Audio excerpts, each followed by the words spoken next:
What's up, you guys? My name is Arthur and welcome back to the channel. Today we're doing something pretty special. We are starting the JP Morgan Virtual Internship for Investment Banking.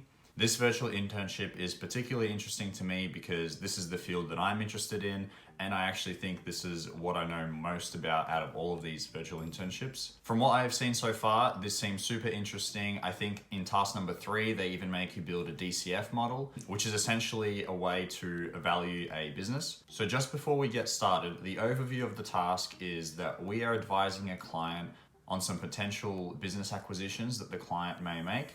The client's target is to expand into the Asia Pacific market. The client that we're working for here is called WorldWide Brewing. They are essentially the largest US manufacturer and supplier of beer, spirits, and non-alcoholic drinks, and they're targeting expansion and they want to now move into the Asia Pacific market. So the first 2 tasks are super interesting. So for task number 1, we're going to be writing an email. In that email, we are assessing a number of companies that our supervisor has spoken to with our client. So our task here is to assess these 4 companies in terms of what is best for our client, WorldWide Brewing. Now, we know that their main strategy is to expand into the Asia Pacific market. They are likely looking for companies that work in similar segments to them. So what I mean by that is that their operations consist of manufacturing and distributing beer, spirits, and non-alcoholic drinks. That would be, the preference would be to have all of those 3.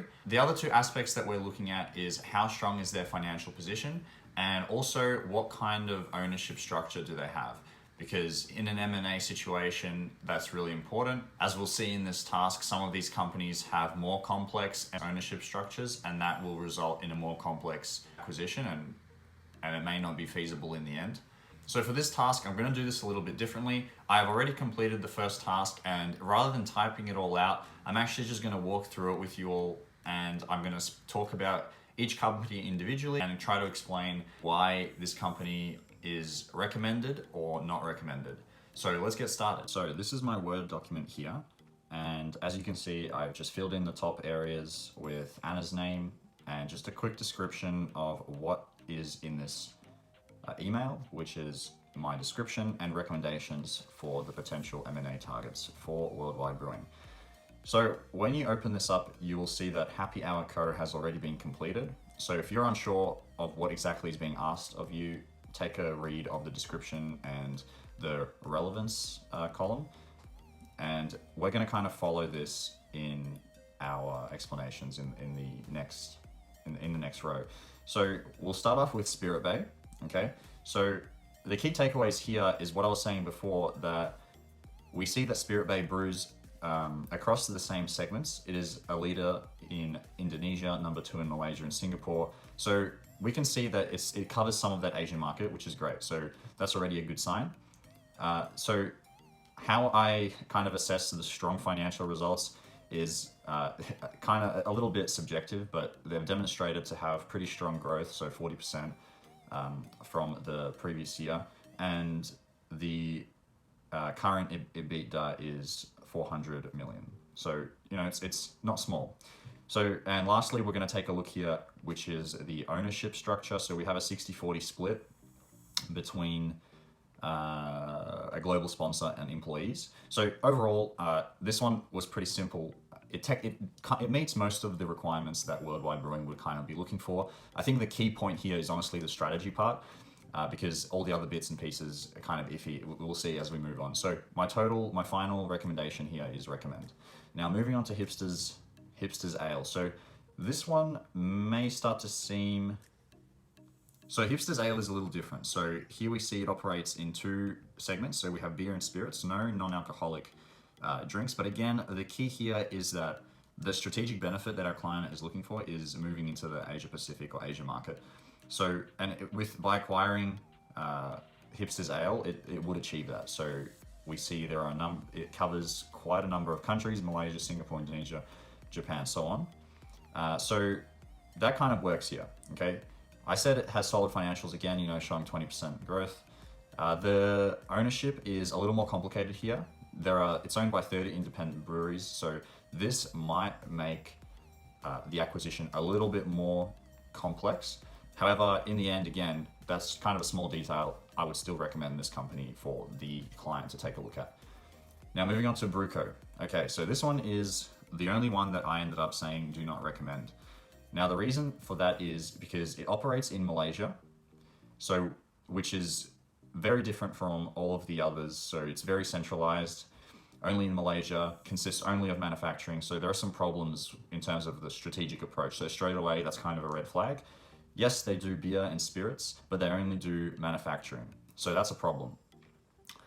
So overall, we can also continue on, owned largely by institutional investors and listed on the Malaysian Stock Exchange. So what that tells me is it has quite a dispersed ownership, and the fact that it's listed on the Malaysian Stock Exchange could result in, again, a more complicated acquisition.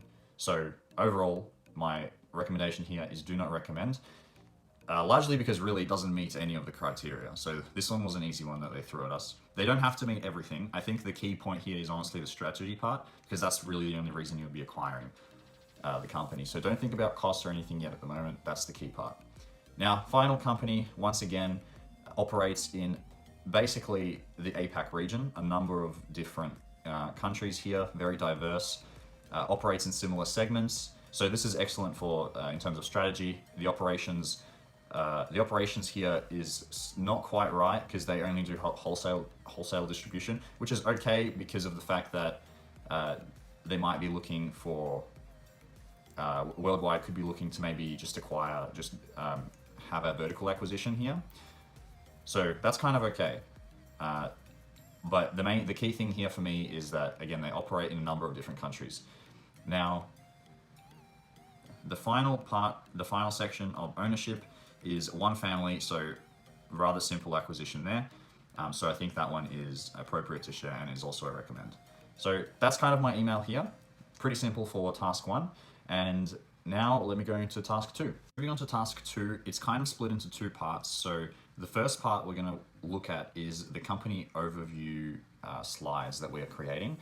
So here's my screen here. We don't do anything on the first one. Moving into the second one, we have a template provided.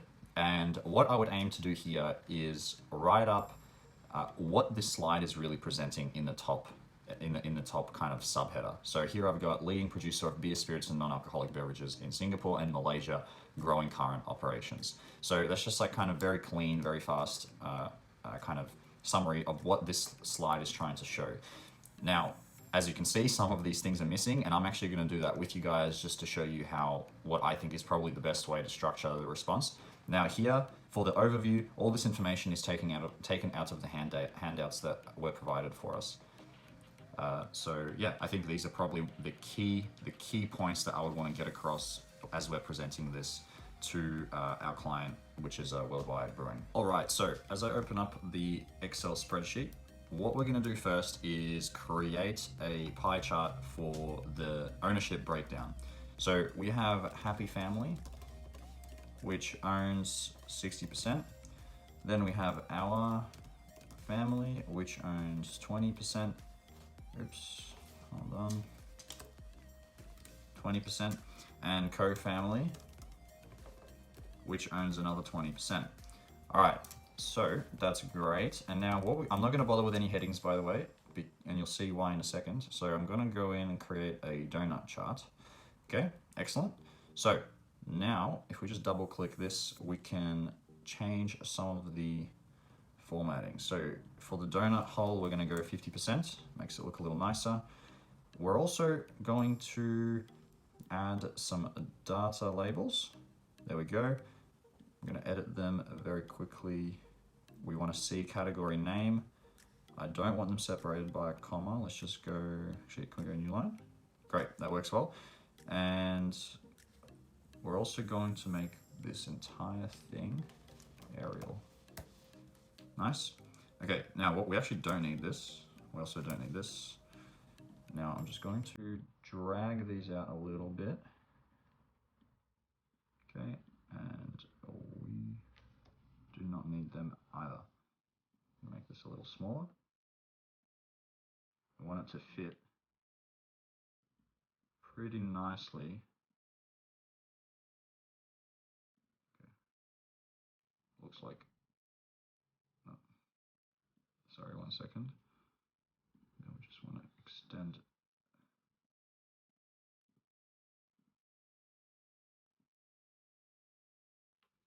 this, smooth them around a little bit. Great. So this is looking all right. So now all we do, we're gonna take a copy of that, and we're gonna move back into the slide deck, and we're just gonna paste it in here. Boom. There we go. Perfect. And that will just go under our shareholders title. Okay, great. So that's that done. So this is just a very nice, this is just a very nice way to present that. Now let's move on to, hey guys, so as I was editing the video, I realized that it was getting really long with both of the tasks in one video. So I'm just gonna stop it there, and I'll post the video for the next task the next day. And then after that, I'll post the video on task number 3. Thank you guys so much for watching. Please subscribe, drop a like, it really helps me out, and I'll see you in the next video.